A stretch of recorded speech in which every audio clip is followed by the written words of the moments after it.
L'immigration, parlons-en. Nous sommes ici à l'île Saint-Denis avec des gilets jaunes de plusieurs communes du 93. Le fameux 9-3, bien placé pour parler d'immigration.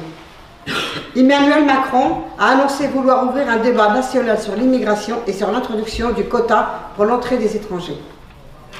Il s'agit en plus d'une tentative d'escamoter le débat sur l'injustice sociale et de diviser, de faire croire aux Français que la France est généreuse, voire trop généreuse, avec les pays du Sud ou du tiers-monde, et qu'on ne peut pas accueillir toute la misère du monde, comme on l'entend répéter trop souvent. C'est faux. C'est tout l'inverse. Et si M. Macron veut qu'on parle de l'immigration, il faut que tout le monde sache ceci.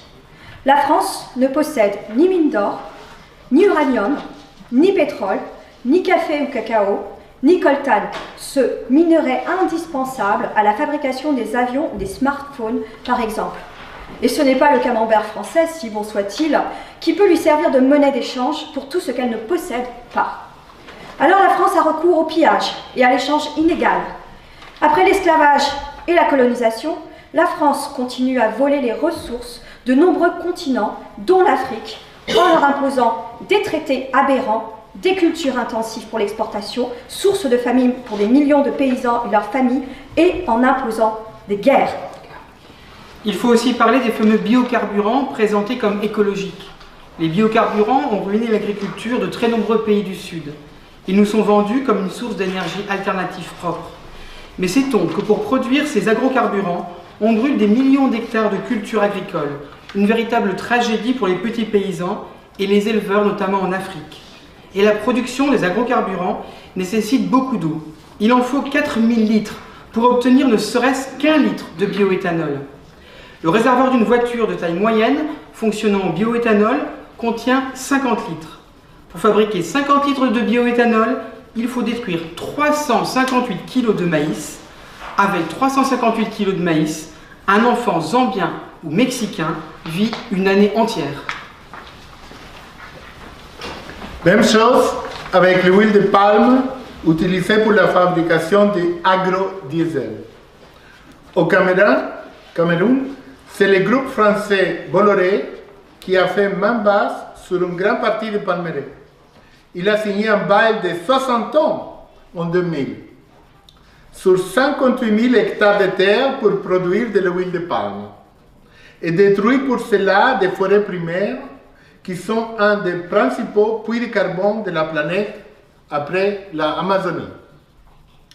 L'écrivain suisse Jean Ziegler a écrit « Sur une planète où toutes les 5 secondes, un enfant de moins de 10 ans meurt de faim, détourner des terres vivrières et brûler de la nourriture en guise de carburant constitue un crime contre l'humanité. »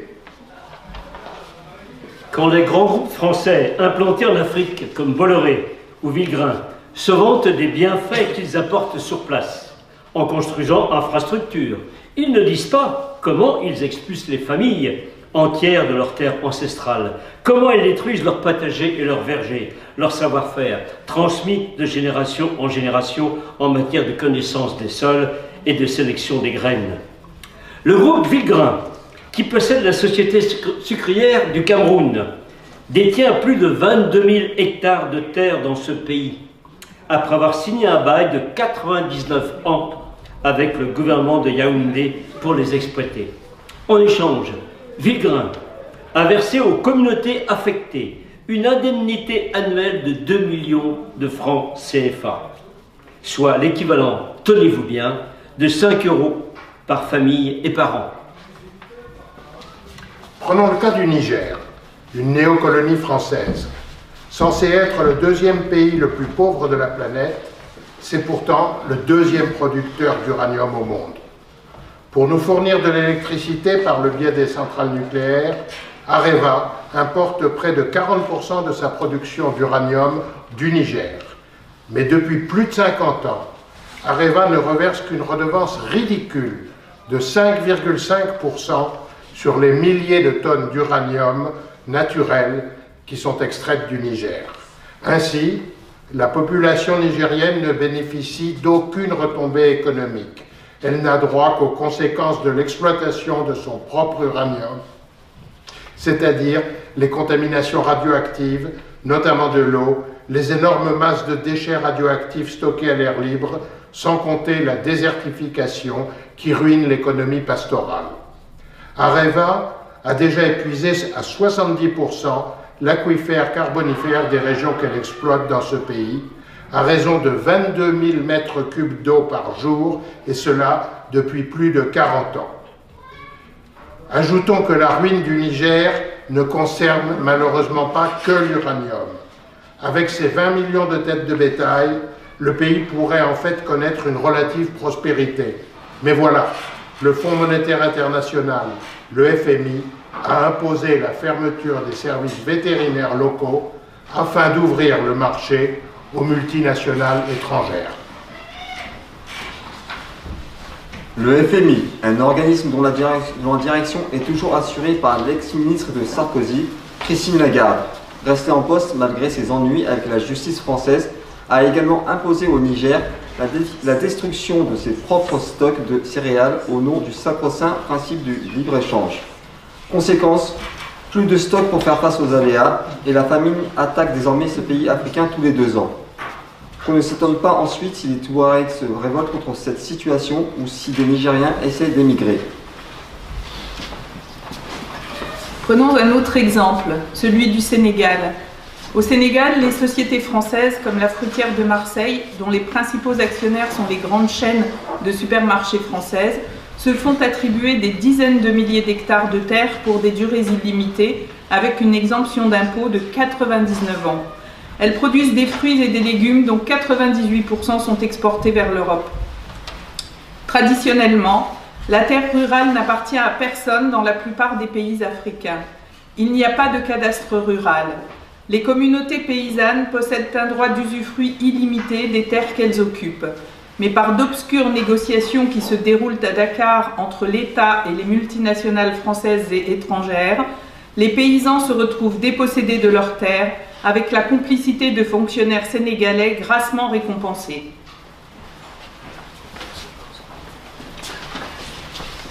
Une des techniques utilisées par les oligopoles, le mot olive venant du grec et voulant dire tout petit nombre, pour ruiner un grand nombre de pays à leur profit, c'est aussi le dumping, c'est-à-dire une baisse artificielle et temporaire des prix qui permet d'éliminer les concurrents locaux et ensuite de fixer les prix alimentaires à la hausse. Tout ceci avec l'aide de fortes subventions de la part de l'Union européenne à nos industriels de l'agroalimentaire. Au Cameroun, par exemple, ils ont ruiné la production de poulets autochtones avec des importations massives de poulets étrangers bon marché. Et dès que les éleveurs de poules et producteurs d'œufs ont été ruinés, ils ont augmenté leurs prix. Non seulement les puissants accaparent la terre des millions de paysans et les condamnent ainsi à la famine ou à l'exode, mais en plus ils provoquent des famines en spéculant sur les matières premières de ce pays, comme le riz, le maïs ou l'huile. Ces groupes fixent le prix des aliments par le biais de leurs traders dans les bourses des matières premières agricoles. Ils décident ainsi chaque jour qui va mourir et qui va vivre, en invoquant les lois naturelles du marché, comme si c'était des lois de la nature. La planète croule sous les richesses. La production alimentaire n'est pas déficiente, mais des millions d'êtres humains sont acculés à la mort ou à l'émigration par la loi du profit maximum pour quelques-uns. Gandhi disait déjà « Le monde a assez pour satisfaire les besoins de tous, mais pas assez pour satisfaire la cupidité de tous ». Monsieur Macron pourrait-il introduire dans le débat public la possibilité d'interdire la spéculation sur les denrées alimentaires, ou bien est-ce, comme l'impôt sur la fortune, patouche? Il paraît que l'Afrique a une dette envers la France depuis son indépendance. Ceci en raison de tous les bienfaits accordés par la France pendant la colonisation. 14 pays africains sont obligés de déposer plus de 60% de leurs réserves sur un compte d'opération à la Banque de France à Paris. 10 milliards d'euros bloqués qui ne peuvent pas servir au développement de ces pays. Et l'Afrique est en plus maintenue dans l'esclavage monétaire avec le franc CFA qui lui est imposé et qui vaut 650 fois moins qu'un euro. Un beau tour de passe-passe, non ? Le franc CFA est la seule monnaie héritée d'un système colonial encore en vigueur dans le monde. Les billets sont d'ailleurs imprimés dans 2 usines françaises. Et quand ils ne se laissent pas faire, quand les coups d'État que nous fomentons ne suffisent pas, nos gouvernements détruisent leur économie et introduisent le chaos, en leur faisant la guerre sous prétexte d'ingérence humanitaire ou d'armes de destruction massive, totalement inventées par nos dirigeants. C'est le cas de l'Irak, du bombardement de sa population civile et de l'embargo économique qui a entraîné la mort de 550 000 enfants irakiens de 1996 à 2000.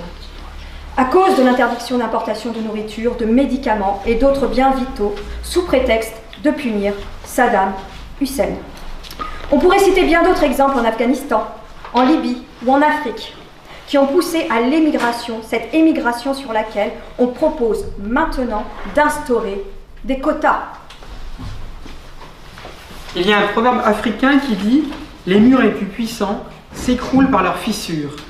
Alors, comme le propose Jean Ziegler, provoquons-en des fissures pour interdire la spéculation boursière sur les aliments de base, la fabrication de biocarburants à partir de plantes nourricières, pour protéger les paysans qui représentent la moitié de la population mondiale contre le vol des terres et pour préserver l'agriculture vivrière. La volonté des États n'existe pas. M. Macron n'ouvrira pas le débat sur ce sujet. C'est à nous de l'imposer par la mobilisation générale au nom de la justice et de la dignité humaine et de refuser que les migrants dont les pays nous nourrissent servent de bouc émissaire.